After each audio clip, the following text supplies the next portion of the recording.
We've done it! I can't believe we've done it! But by God, we've done it! 10k people! Who would have thought that the opinionated Welshman who throws books would have hit 10k? Can't quite process it, because there's definitely other people who do the exact same thing as me that you should be watching. They're way better than me! How on earth did I get 10,000 people?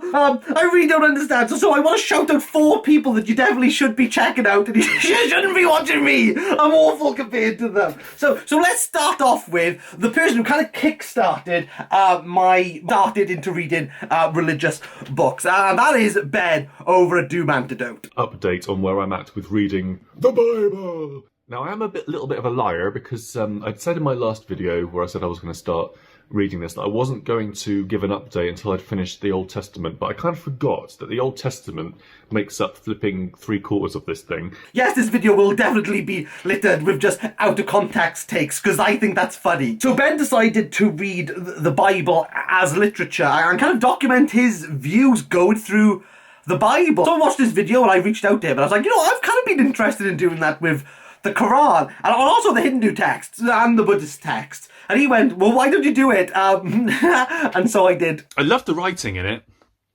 She's fabulous. I mean, she won the flipping thingy-bob, didn't she? To spice this video up, I'm going to recommend a book to these people, an individual book recommendation. Isn't that what dreams are made of?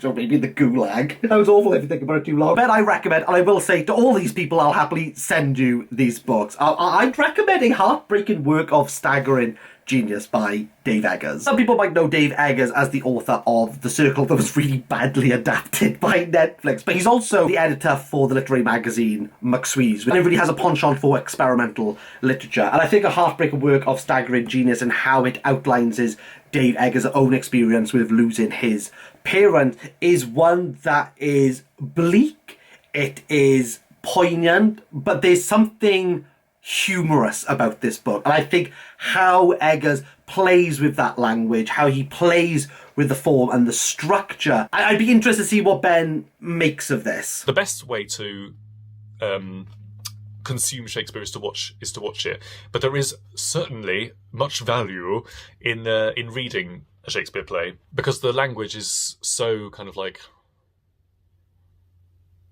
So if you're interested in people reading religious texts, go and check out Doom Antidote. And you should also check out Milana Estelle. I felt like I was reading a political/commentary opinion piece rather than a novel. And it was just, I'm over it.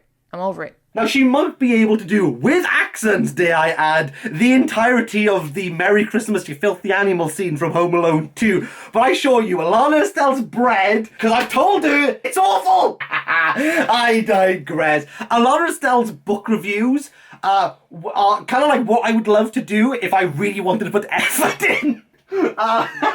Also, it's so repetitive. The amount of times real personality, that those 2 words, is in this book, I'm just like, synonyms, people, synonyms. Get a thesaurus. Look, I'm not shy in saying this. I turn on a camera, as is what I'm doing now, and I just kind of spiel what I've read and my thoughts on my criticism. Alana actually takes the time to write them all down and give you a very good overview of what a book is, which is not what I do. The trauma of war is mainly displayed in how Pilgrim is processing World War II and what happened to him, especially during the bombing of Dresden. Kurt, my boy Kurt, maybe I can call him V, uses very clever analogies, like I said, to paint this pictures of how men's bodies are maimed in war. But I have to say as well, Ben over at Doom Antidote got me on to watching Alana Estelle, and the chats I have, the memes that me and Alana send to each other, top notch. She is just coming into her own, and it takes time to figure out who you are, so this is an identity question. And how do you, or can you, break away from your father? Whether that be lowercase f for Moraine or uppercase F for more. For Alana, I'm going to recommend Cullen Jones's Cove. Look, Alana, I know you review a lot of big books, but this is so small. It's so sparse. Just do yourself the favour.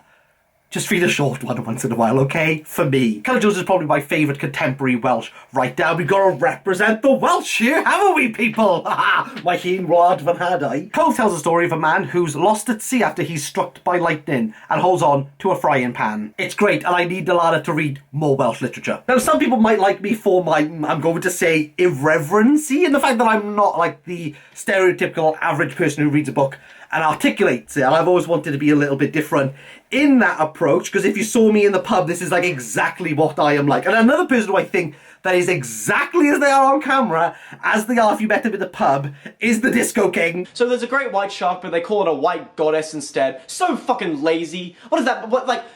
And they call other animals by their actual name. They know that one animal is a wrasse, and they call the fugu fish a fugu fish. So why do they call a great white shark a white goddess? What the fuck? Why is their mythology so dumb? Why is it so dumb? Beware, people, of this bogan. Some people might call him the Eshe of book reviews. If you were to treat this book as being set in the time of The Good, the Bad, and the Ugly, and Josh Brolin is this rootin' tootin' cowboy, then his death fucks with that, and the whole arc of the character fucks with that, and the narrative totally ends it. It's all shits and giggles until someone giggles and shits. And I've definitely done the latter multiple times.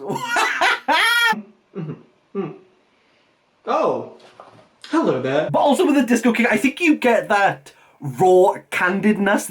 He very much wears his opinions on his sleeves. I really appreciate when honesty can come through the camera. And of all the people I mentioned, I don't agree with all their takes. That's not why they're my favourites. It's because I know that is their take. I know that is their opinion and why they've derived that opinion. And I feel as though while it is rudimentary and fundamental, and maybe it sounds very basic, it's very difficult to articulate that across a camera, especially articulating that across a camera consistently. Doing another book. I am just powering through these so fast. Oh, my chest is out. Before we digress, Alex, I love it when you do a rant review, and I'd love you to review the worst Rushdie book that he's ever damn written. So much so that I don't even consider this canon of Salman Rushdie. It's The Golden House. And if you know anything about this channel, if you've been here for a while, we don't talk about The Golden House because it's trash. And lastly, look, I know this for, and I could say so many other people, but I know you don't have the attention span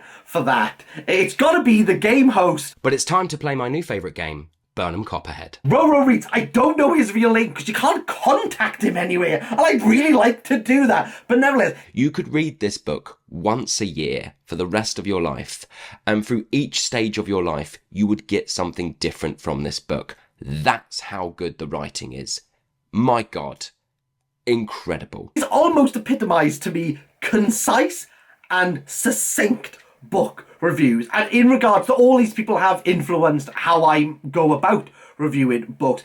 Definitely in recent months, Roro has probably been the biggest inspiration of how to articulate a book. It's a real simple method, but it just works. What's this book about? Set in Hudson, New York, where the wealthy and hipster chic wander galleries, sip coffee and walk their dogs, we follow Greta, a 45 newly single dog lover who works as an audio transcriptionist for a sex therapist named Om. Or should I say, Om. Eloquently structured to the point where I think for myself as someone who spitballs and allows digression and tangent within the video to allow the video to kind of navigate where it naturally wants to go, he's almost like refined it. He's refined it to a place where, similar to Alana, they've almost kind of like nailed what that style of video is. Now, the writing is solid and the suspense builds really, really well, and it kept me reading. I genuinely at no point ever wanted to put the book down,